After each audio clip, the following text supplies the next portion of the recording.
আসসালামু আলাইকুম। Lifestyle with বউ শাশুড়ি পেজের পক্ষ থেকে আপনাদেরকে স্বাগতম জানাচ্ছি। আশা করি আপনারা সবাই ভালো আছেন। আলহামদুলিল্লাহ, আল্লাহর রহমতেও আপনাদের দুয়ায় আমরাও ভালো আছি। আমি আজকে একটু চিকেন কাবাব নিয়ে আসলাম। আমি যেভাবে চিকেন কাবাব বানাই সেভাবে আপনাদের সাথে একটু শেয়ার করি। প্রথমে আমি কিছু চিকেনের বুকের মাংস কাঁচা অবস্থায় ব্লেন্ড করে নিয়েছি। এখন আমি এর মধ্যে একটু একটু করে সব কিছু দিয়ে দিব। প্রথমে আমি দিব পেঁয়াজ কুচি, কাঁচামরিচ কুচি, ধনিয়া পাতা কুচি, আদা বাটা, রসুন বাটা, জিরার গুঁড়ো, পুদিনা পাতা কুচি, গরম মশলার গুঁড়ো, মরিচের গুঁড়ো, এগুলো আগে একসাথে দিয়ে দিব। এখন আমি 4 টেবিল চামচ বেসন আমি শুকনো কুলায় একটু ভেজে নিয়েছি যাতে কাঁচা বেসনের গন্ধ না আসে। এখানে 4 টেবিল চামচ, আপনাদের পরিমাণ মতো আপনারা দিবেন। আর আমি এখানে 3 টেবিল চামচ বিস্কিটের গুঁড়ো দিয়ে দিলাম, টোস্ট বিস্কিটের গুঁড়ো।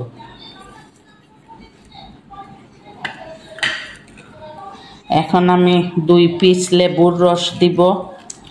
আপনাদের মাংসের পরিমাণ অনুযায়ী লেবু দিবেন, অতিরিক্ত যেন বেশি না হয়, তাহলে টক হয়ে যাবে। ফ্লেভারের জন্য দিচ্ছি।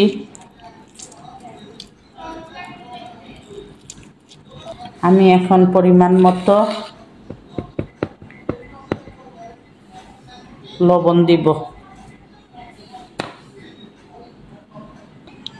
আমি আগে কিন্তু চিলি ফ্লেক্স দিয়ে ফেলেছি, ভুলে বলি নাই। এখন আমি অল্প করে ধনিয়ার গুঁড়ো দিব এবং হলুদের গুঁড়ো দিব অল্প করে। আর এখানে গোলমরিচের গুঁড়ো, চিলি ফ্লেক্স এবং কাঁচামরিচ দেয়, আর শুকনা মরিচের গুঁড়ো দিচ্ছি না। আমি এখন একটা ডিম ভেঙে দিয়ে দিব। আপনাদের পরিমাণ অনুযায়ী ডিম দিবেন, বেশি হলে 2টো ডিম দিবেন, আর আমার মতো পরিমাণ হলে একটা দিলেই হবে। এখন আমি খুব ভালো করে মেখে নিব। আর আমি হালকা একটু লবণ চেক করে নিব। আমার মনে হচ্ছে লবণ যেন একটু কম হবে। আমি আর একটু বিস্কিটের গুঁড়ো দিব। আর বলেছিলাম না একটু লবণ কম হয়ে গিয়েছে, অল্প করে এই দেখেন লবণ দিয়ে দিলাম। এখন আবার খুব ভালো করে মাখিয়ে নিব। আমি তো চিকেন কাবাব কয়েকভাবে বানিয়ে থাকি, তো আজকে ঈদের দিনের জন্য বানাচ্ছি। আপনারা এই রেসিপি অনুযায়ী একটু ট্রাই করে দেখবেন, আশা করি আপনাদের ভালো লাগবে। আপনাদের ইচ্ছা হলে এখানে কাঁচা পেঁয়াজের জায়গায় ভাজা পেঁয়াজও দিতে পারেন। আমি তো বেশি দিনের জন্য রাখতেছি না, আমি তো ঈদের দিন খেয়ে নিব, সেজন্য আমি কাঁচা পেঁয়াজই দিয়েছি। কাঁচা পেঁয়াজ দিয়েও আলাদা মজা, ভাজা পেঁয়াজ দিয়েও আলাদা মজা।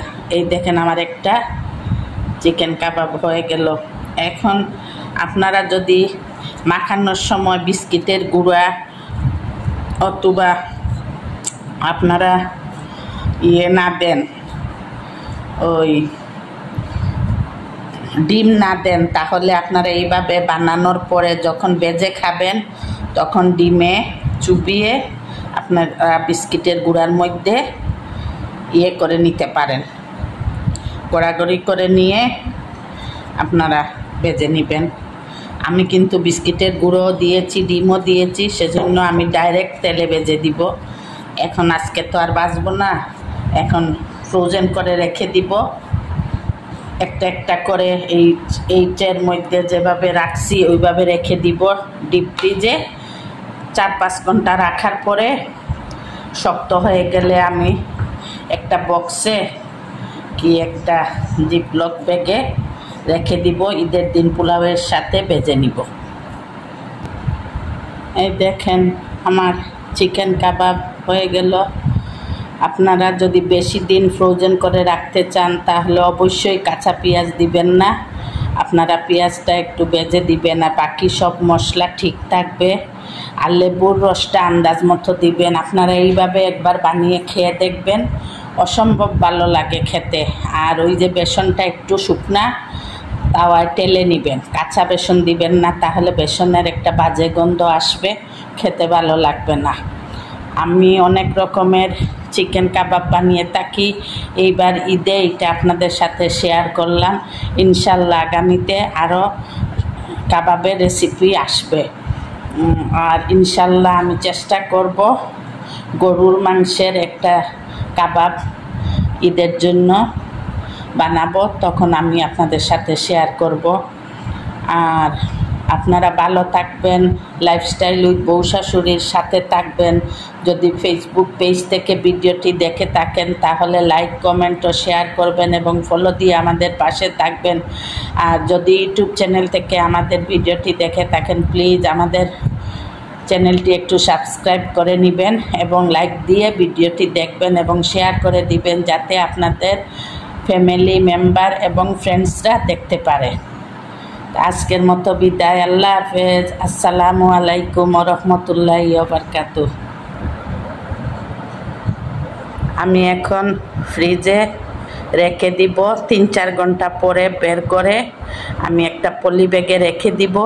ইনশাল্লাহ ঈদের দিন বেজে আমরা খাবো। আপনাদের সাথে তো আর এখন শেয়ার করতে পারতেছি না বাজারটা, আপনারা নিজেরা বানিয়ে বেজে আমাকে কমেন্টস করে জানাবেন যে কেমন হলো। ইনশাল্লাহ ভালো হবে। আল্লাহ হাফেজ, আসসালামু আলাইকুম ওয়া রাহমাতুল্লাহি ওয়া বারাকাতুহু।